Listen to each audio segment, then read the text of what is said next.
Assalamualaikum, halo semuanya. Kenalin, nama aku Diandra Nindita Syaukirwila dari SD Yang Tua 9 Candi Sidoarjo.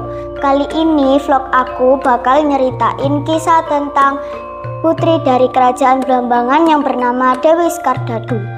Siapa sih dia sebenarnya? Ada yang tahu nggak? Dan apa saja kisah menarik di balik hidupnya? Yuk simak cerita selengkapnya. Penasaran kan? Tonton sampai habis ya. Mari kita mulai.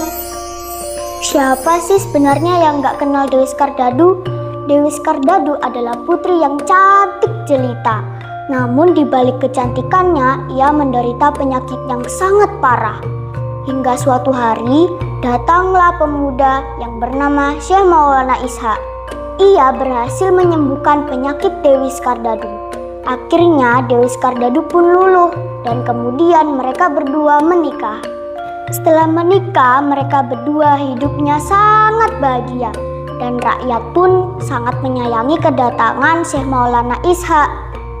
Tapi para petinggi raja tidak menyukai kedatangan Syekh Maulana Ishak. Intrik demi intrik dilakukan. Dewi Skardadu pun tidak lagi akur dengan Syekh Maulana Ishak. Kemudian Syekh Maulana Ishak meninggalkan sebuah istana. Di saat itulah Dewi Skardadu sedang hamil tua. Saat bayinya lahir, bayi itu lahir di tahun 1365 Masehi. Tapi kepercayaan raja tidak menyukai kedatangan bayi itu. Akhirnya bayi itu diculik dan dimasukkan ke dalam peti, dipaku dan dibuang ke laut. Mengetahui anaknya dibuang ke laut, Dewi Skardadu pun menceburkan dirinya dan mengejar anaknya. Tapi dia tidak bisa mengejar peti itu, lantas meninggal. Di saat para nelayan mencari ikan, mereka dikejutkan dengan rombongan ikan keting yang beramai-ramai menggotong jasad seorang wanita cantik yang diduga Dewi Skardadu. Kemudian ikan keting itu mendamparkan Dewi Skardadu ke tepi pantai.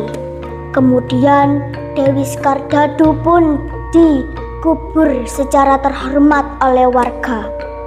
Saat itulah tempat itu dijadikan Desa Ketingan atau Kepetingan Sidoarjo, Jawa Timur. Nah, bagaimana ya dengan keadaan bayi Skardadu yang terapung-apung itu? Selamatkah dia? Ternyata dia selamat. Dia ditemukan oleh pengusaha kapal ikan dan diberi nama Raden Paku. Kenapa ya diberi nama Raden Paku? Karena bayi itu dimasukkan ke dalam peti, dipaku dan dibuang ke laut. Itulah alasan kenapa dijadikan nama Raden Paku. Raden Paku dikenal juga sebagai Sunan Giri. Beliau adalah salah satu dari Wali Songo, penyebar agama Islam di Tanah Jawa. Banyak warga Sidoarjo dan sekitarnya yang berziarah ke makam Dewi Skardadu loh teman-teman.